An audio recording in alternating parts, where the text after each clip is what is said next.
பிரபல போதை மருந்து கும்பலின் மன்னனாக கருதப்பட்ட ஜாபர் சாதிக் அவர்களிடம் என்சிபிஐ அதிகாரிகள் தொடர்ச்சியாக விசாரணை நடத்தி வந்த நிலையில் தற்பொழுது உதயநிதி ஸ்டாலின் அவர்களுக்கும் தொடர்பு இருக்கிறதா? விசாரணையின் முடிவில் தற்பொழுது கடைசியாக 2 நபர்களுக்கு என்சிபிஐ அதிகாரிகள் சம்மன் அனுப்பியிருக்கிறார்கள். ஒருவர் இயக்குனர் அமீர், மற்றொருவர் திமுகவின் அமைச்சர் உதயநிதி ஸ்டாலின் அவர்கள். எதற்காக, என்ன காரணம், இதில் மிகப்பெரிய ஒரு பிரச்சனையில் உதயநிதி ஸ்டாலின் அவர்கள் சிக்குவாரா என்பதை பற்றி இந்த வீடியோவில் முழுமையாக தெளிவாக நாம் பார்க்க போகிறோம். வீடியோவை மட்டும் ஸ்கிப் பண்ணாம முழுமையாக பாருங்கள். கிட்டத்தட்ட 2021ஆம் ஆண்டு முதல் தற்பொழுது வரை போதை மருந்துகளை வெளிநாடுகளில் கடத்தி வந்ததாக வாக்குமூலம் கொடுத்த ஜாபர் சாதிக் அவர்கள் மாதம் உதயநிதி ஸ்டாலின் அவர்கள் நடத்தி வரக்கூடிய அறக்கட்டளையில் 75 லட்சம் செலுத்தி வந்ததாக வாக்குமூலமும் கொடுத்திருக்கிறார். குறிப்பாக உதயநிதி ஸ்டாலின் அவர்களிடம் நேரடியாக தொடர்பு கொள்வதற்கு ஆரம்ப காலகட்டத்தில் பல பிரச்சனைகளில் சந்தித்தேன் என்றும், இயக்குனர் அமீர் மூலமாகத்தான் திமுகவில் ஐக்கியம் ஆனேன் என்றும் கூறியுள்ளார். ஏற்கனவே மும்பையில் கடந்த 2014ஆம் ஆண்டு போதை மருந்து கடத்தல் வழக்கில் இவர் கைது செய்யப்பட்டு இவரது பாஸ்போர்ட்டும் முடக்கப்பட்டது.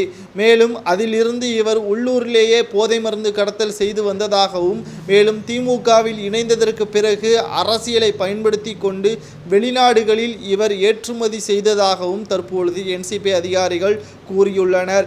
இந்த நிலையில்தான் எதற்காக உதயநிதி ஸ்டாலின் அவர்கள் நடத்தி வரக்கூடிய அறக்கட்டளையில் ஜாபர் சாதிக் எதற்காக பணத்தை கொடுத்தார் என்றும், உதயநிதி ஸ்டாலின் அவர்களது மனைவி கிருத்திகா உதயநிதி அவர்கள் ஜாபர் சாதிக் அவர்களின் தயாரிப்பில் படத்தை இயக்கியதும் குறிப்பிடத்தக்கது. மங்கை என்ற திரைப்படத்தை முழுக்க போதை மருந்து கடத்தல் பணத்தை பயன்படுத்தி கொண்டுதான் படத்தை இயக்கினோம் என்றும், இதன் மூலமாகத்தான் இயக்குனர் கிருத்திகா உதயநிதிகளுக்கு சம்பளம் கொடுக்கப்பட்டதும் வாக்குமூலமாக கொடுத்துள்ளார்.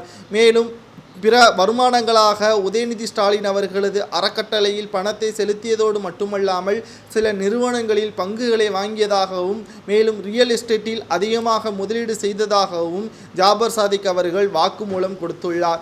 ரியல் எஸ்டேட் என்பது G2 நடத்தி வரக்கூடிய முதல்வர் ஸ்டாலின் அவர்களது மூத்த மருமகன் ஜபரீசன் அவர்களது நிறுவனமாகும். இந்த நிறுவனத்தில் தான் பல கோடி முதலீடு செய்ததாகவும், ரியல் எஸ்டேட்டில் அதிக லாபம் தருவதாக ஜபரீசன் அவர்கள் என்னிடம் பேசியதாக ஜாபர் சாதிக் அவர்கள் வாக்குமூலம் கொடுக்கப்பட்டிருக்கிறது.